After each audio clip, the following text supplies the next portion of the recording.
Hello everyone and welcome back. तो बेटा पिछली क्लास में हमने ग्राफ्स के बारे में जान लिया था। आज की क्लास में हम जानेंगे derivation of equations of motions. देखिए आपके सिलेबस में जो इक्वेशन ऑफ मोशन का डेरिवेशन है वो सिर्फ एक ही तरीके से है, दैट इज ग्राफिकल रिप्रेजेंटेशन, मतलब ग्राफ के थ्रू डिराइव करना। आप कैलकुलस के थ्रू एनालिटिकल तरीके से भी डिराइव कर सकते हैं। तो हम उन चीज को ही अब डिराइव करेंगे, बट उससे पहले हमें पता है हमारे पास तीन इक्वेशंस ऑफ मोशंस होती हैं। सबसे पहली इक्वेशन जो होती है सबसे simple, v is equal to u plus a t. Second equation हमारी होती है s is equals to u T plus half A T square. और थर्ड इक्वेशन जो हमारी होती है वो होती है v square is equals to u square plus 2as। अब इन तीनों इक्वेशन में वेरिएबल्स होते हैं। जो v होता है वो रिप्रेजेंट करता है कौन सी वेलोसिटी को? Final velocity. जो आपका u है वो रिप्रेजेंट करता है कौन सी वेलोसिटी को? Initial velocity. जो आपका एक्सेलरेशन टी टाइम, और ये s गलती से भी स्पीड मत बोल देना, ये रिप्रेजेंट करता है किसको? डिस्प्लेसमेंट को। ये रिप्रेजेंट करता है किसको? डिस्प्लेसमेंट को। ये चीज आपको याद रखनी है। अब हम इन्हीं का यहां पर डेरिवेशन करेंगे ग्राफिकल तरीके से। मैं क्या कर रहा हूं बेटा, ध्यान से सुनिएगा। मैं यहां पर जो ग्राफ बना रहा हूं वो वेलोसिटी ग्राफ बना रहा हूं। पहले तो हम यहां पर ग्राफ जो बनाएंगे वो वेलोसिटी टाइम ग्राफ बनाएंगे। और किसके लिए बनाएंगे? हम बनाएंगे यूनिफॉर्मली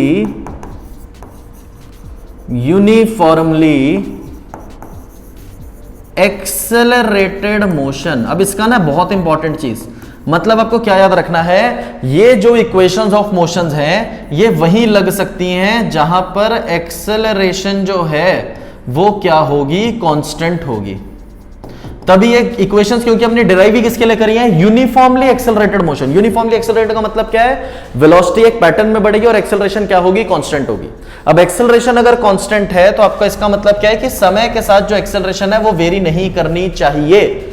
जो ये ग्राफ है वो यूनिफॉर्मली एक्सेलरेटेड मोशंस के लिए है, और जो इक्वेशंस भी हैं ये तीनों ये किसके लिए होती हैं? Uniformly accelerated motion. अगर एक्सेलरेशन समय के साथ वेरी करती है तो वहां में कैलकुलस का इस्तेमाल करना पड़ जाता है, इतना कोई टेंशन लेने की जरूरत नहीं है। अब ध्यान से सुनिएगा, मैं यहां पर ताकि सारे वेरिएबल्स आए तो मैं मान रहा हूं ये होता है ना ओरिजिन, ये होता है जीरो। ओरिजिन का मतलब क्या होता है? दोनों चीजें जीरो, टाइम भी जीरो, वेलोसिटी भी जीरो। बट मैं कह रहा हूं जब समय जीरो है उस टाइम पर हम कंसीडर कर लेते हैं बॉडी के पास पहले से कुछ वेलोसिटी है। उसी वेलोसिटी को मैं क्या कह रहा हूं? Initial velocity. ये यहां से लेके यहां तक का जो ये वैल्यू है इसे मान लेते हैं इनिशियल वेलोसिटी। वाई एक्सिस पर वेलोसिटी को रिप्रेजेंट कर रहे हो, एक्स एक्सिस पर टाइम को रिप्रेजेंट कर रहे हो। क्योंकि मोशन यूनिफॉर्मली एक्सेलरेटेड है तो ग्राफ ऐसा सीधा जाएगा, स्ट्रेट लाइन। ये जो आपका ग्राफ बना है स्ट्रेट लाइन ग्राफ, ये रिप्रेजेंट कर रहा है किसको? वेलोसिटी टाइम में यूनिफॉर्मली एक्सेलरेटेड मोशन। हम पढ़ चुके हैं, तब हमने इसको यहां से ऐसे बनाया था। अब मैं मान रहा हूं कि zero, t equals to 0 second पर वेलोसिटी जीरो नहीं है, t इक्वल्स टू 0 सेकंड पर पहले से कुछ वेलोसिटी है। अब पहले से कुछ वेलोसिटी है तो हम उसी ग्राफ को यहां पर बनाएंगे और उसी ग्राफ को हम यहां पर स्टडी भी करेंगे। और जब स्टडी करेंगे तो वो कुछ आपको ऐसी, अब हमें यहां पे क्या करना है बेटा? पहली बात तो समझो, हमें कंस्ट्रक्शंस करनी है। मान लेते हैं इस पॉइंट पर जो वेलोसिटी है वो u है, ये जो है आपका फाइनल पॉइंट है। फाइनल पॉइंट पर जो वेलोसिटी है उसे मान लेते हैं क्या है? v है। तो ओरिजिन से ही अगर चेक करेंगे तो ये वाली वैल्यू है v, और ये जो बीच की वैल्यू है ये क्या हो जाएगी? Change in velocity. ये ओरिजिन है, ये a पॉइंट है, और ये मान लेते हैं कौन सा पॉइंट है? b पॉइंट है। ये कंस्ट्रक्शन है, ये जो हमने यहां करी है ना, ये कंस्ट्रक्शन है। कंस्ट्रक्शन का मतलब क्या है? ये डॉटेड लाइन से हम जो भी बना रहे हैं ये हमारे लिए कंस्ट्रक्शन हमने बनाया है समझने के लिए। ऐसे ही यहां से ड्रॉप करो टाइम को समझने के लिए, यहां से ड्रॉप करा, इसको यहां से जोड़ दिया। अब ये सारी वैल्यूज हैं, जैसे मान लीजिए ए बी इसको मान लेते हैं, सी इसको मान लेते हैं, डी। ये जो वैल्यू है ये मान लेते हैं कुछ समय होगा, कुछ भी 5 सेकंड, 10 सेकंड, 15 सेकंड। बेटा फ्रॉम सिमेट्री अगर ये टी है तो ये वाली वैल्यू भी कितनी हो जाएगी? ये वाली वैल्यू भी t हो जाएगी। अगर ये u है तो ये वाली वैल्यू भी कितनी हो जाएगी? आप कहोगे सर u। अगर ये पूरा v है तो ये पूरी वैल्यू कितनी हो जाएगी? आप कहोगे सर v। तो मैं कहूंगा बेटा b टू c का डिस्टेंस बताना। ये पूरा v, उसमें से चुन्ना सा u माइनस करोगे तो बचा कितना रहेगा? आप कहेंगे सर ये तो हमें पता है, this is v minus u। ये हमारा बन गया वैल्यू। अब देखो ध्यान से सुनना, ये चीज को हटा रहा हूं। क्या हो गया? बुरा मान गया क्या? नहीं, हाँ चल गया, ठीक है। देखिए हाँ, सबसे पहले फर्स्ट इक्वेशन की बात करते हैं। एक बात बताइए बेटा, ये अगर मैं यहां पर ऐसे थीटा बनाऊं तो हमें पता है जो स्लोप होती है, slope of velocity time graph किसके बारे में बताता है? टेल्स अबाउट क्या? आप कहेंगे सर एक्सेलरेशन। चलो ठीक है, तो मैं कहूंगा बेटा मुझे एक बात बताओ, अगर ये ए है तो इस ग्राफ का जो स्लोप है वो कैसे निकालें? आप कहोगे सर स्लोप जो होता है वो तो बराबर होता है टेन थीटा के, और टेन थीटा बराबर होता है sir change in y upon में चेंज इन एक्स के। तो मैं कहूंगा कितना वाई में चेंज हुआ? आप कहोगे सर ओरिजिन से टी आगे बढ़ने पर, ओरिजिन पर याद रखना बेटा, गलती से भी ये मत कह देना वी चेंज हुआ है, ना ना ना ना ना ना, गाड़ नहीं कड्डनी। 0 से डी तक, ओ से डी तक जो टाइम है वो टी है, तो ओरिजिन पर पहले ही बॉडी पे इनिशियल वेलोसिटी u थी, तो वेलोसिटी में एक्चुअल चेंज कितना हुआ? यहां से यहां पहुंचने में v तक पहुंच गया है, बट पहले ही उसके पास कुछ वेलोसिटी थी, तो चेंज सिर्फ कितने का हुआ? v minus you. तो आप कहोगे कि सर a जो है वो बराबर हो जाएगा v माइनस यू अपॉन में समय जो है वो आपने बोला t। मैं कहूंगा ठीक है। आप कहोगे सर इस t को यहां मल्टीप्लाई करो, कुछ पहचाना पहचाना लग रहा है, इस u को यहां ले आओ, तो v is equals to u plus a t. ये जो हमारी बनी है ये कौन सी इक्वेशन है? This is first equation of motion. बहुत ही सिंपल, बहुत सिंपल।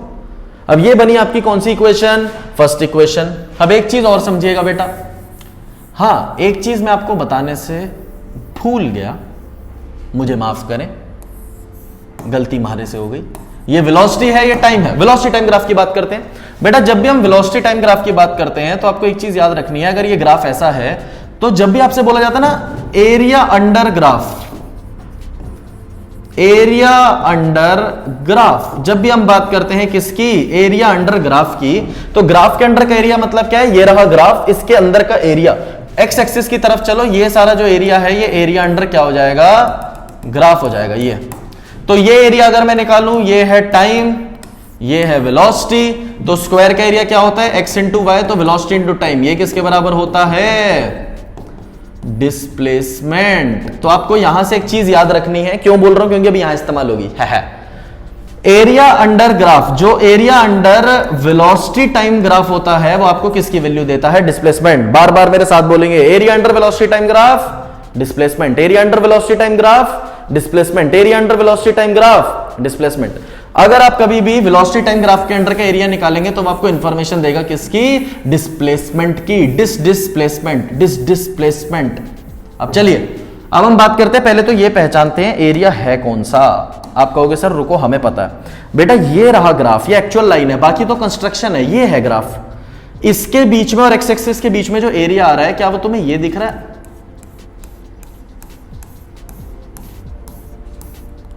ये पूरा नीचे तक, ये जो एरिया पूरा है ये क्या है? Area under graph, area under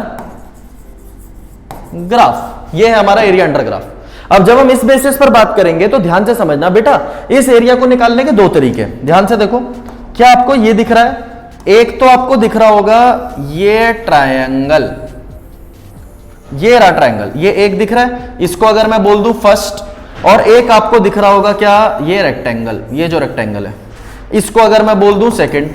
तो अगर मुझे एरिया निकालना है तो क्या मैं फर्स्ट और सेकंड को अगर ऐड कर दूं तो मेरा एरिया बन जाएगा? आप कहोगे हाँ जी सर बात तो सही है। तो क्या मैं ऐसे लिख सकता हूं, area under graph is area of triangle, कौन सा है? A B C, A B C plus area of rectangle, ये जो रेक्टेंगल है कौन सा है? A C D O, A C D O.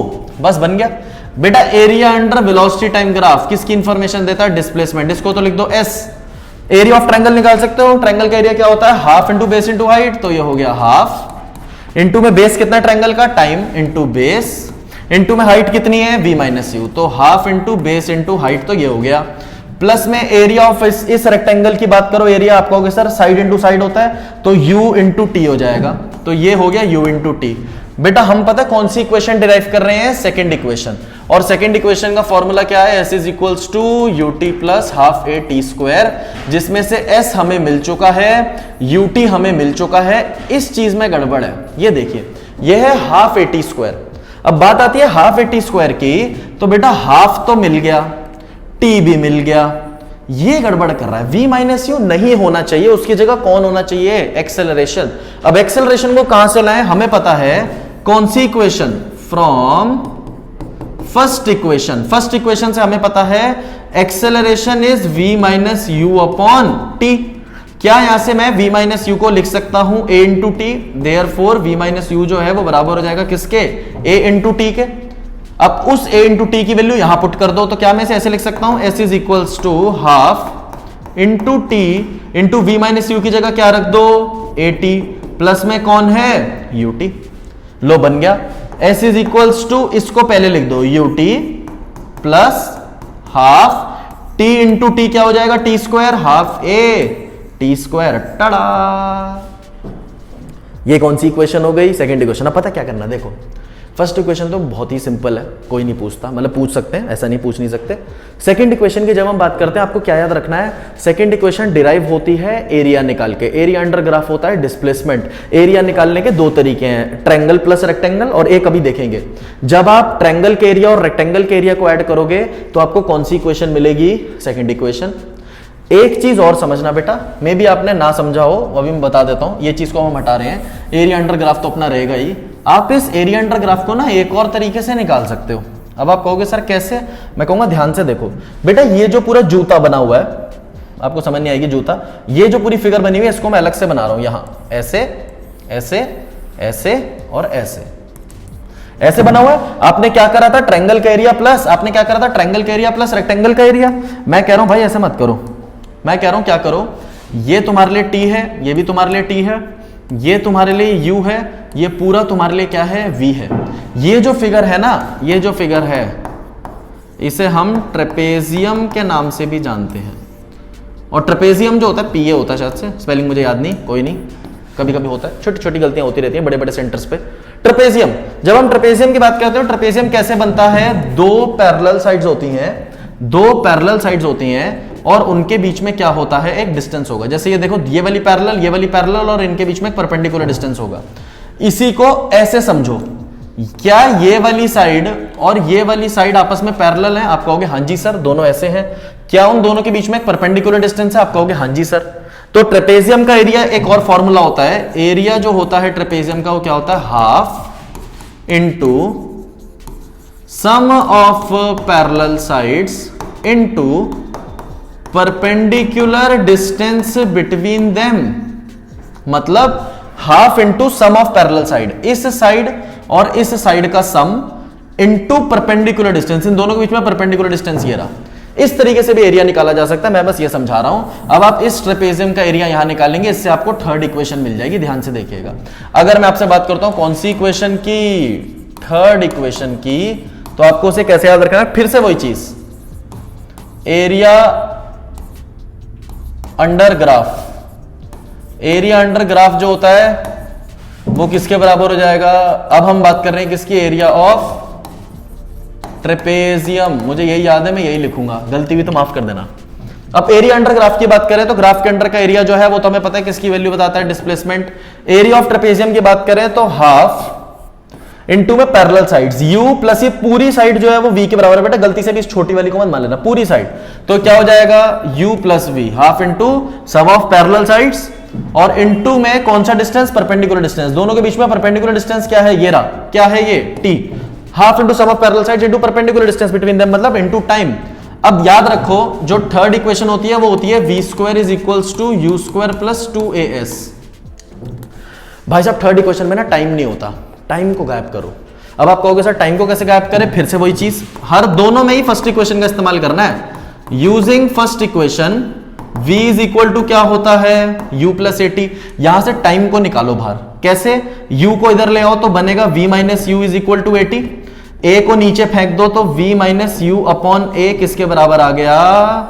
t के बराबर आ गया। और उस t को यहां पुट कर दो, ध्यान से देखिएगा, सिंपल है, ज्यादा कुछ वो नहीं है। चलो देखो, अब हम इसी टी को कहां पुट करेंगे? यहां पुट कर देंगे। इस टी को यहां पुट करेंगे, ये ऊपर वाली में, सॉरी। तो ये बनेगा s is equals to half v plus u into में t की जगह क्या रख देंगे? v माइनस यू अपॉन में a। देखो ये 2 और ये a को तो एक साथ कंबाइन करके s के साथ मल्टीप्लाई कर दो, तो बन गया 2as is equals to v plus u और v माइनस यू। ये देखो पहचानी इक्वेशन बेटा, a plus b a minus b, क्या करेंगे? A plus b a minus b, a square minus b square, तो क्या बन जाएगा? V square minus u square, u square को उठा के यहां पटक दो, v square is equals to u square plus 2as। ये कौन सी इक्वेशन हो गई आपकी? थर्ड इक्वेशन हो गई। और इसी तरीके से हम तीन इक्वेशंस जो है मोशन के, उनका क्या करते हैं? डेरिवेशन करते हैं। जो फोर्थ इक्वेशन है उसको मैं नेक्स्ट वीडियो में समझाऊंगा, क्योंकि अगर 9th का बच्चा ऐसे देख रहा है तो आपको उसमें फोर्थ इक्वेशन आपको 9th में नहीं पढ़नी होती, ये सिर्फ 11th के बच्चों के लिए है। तो यहां तक रखेंगे, कोई भी दिक्कत आती है आप पूछ सकते हैं। प्रैक्टिस करते रहिए, खुश रहिए।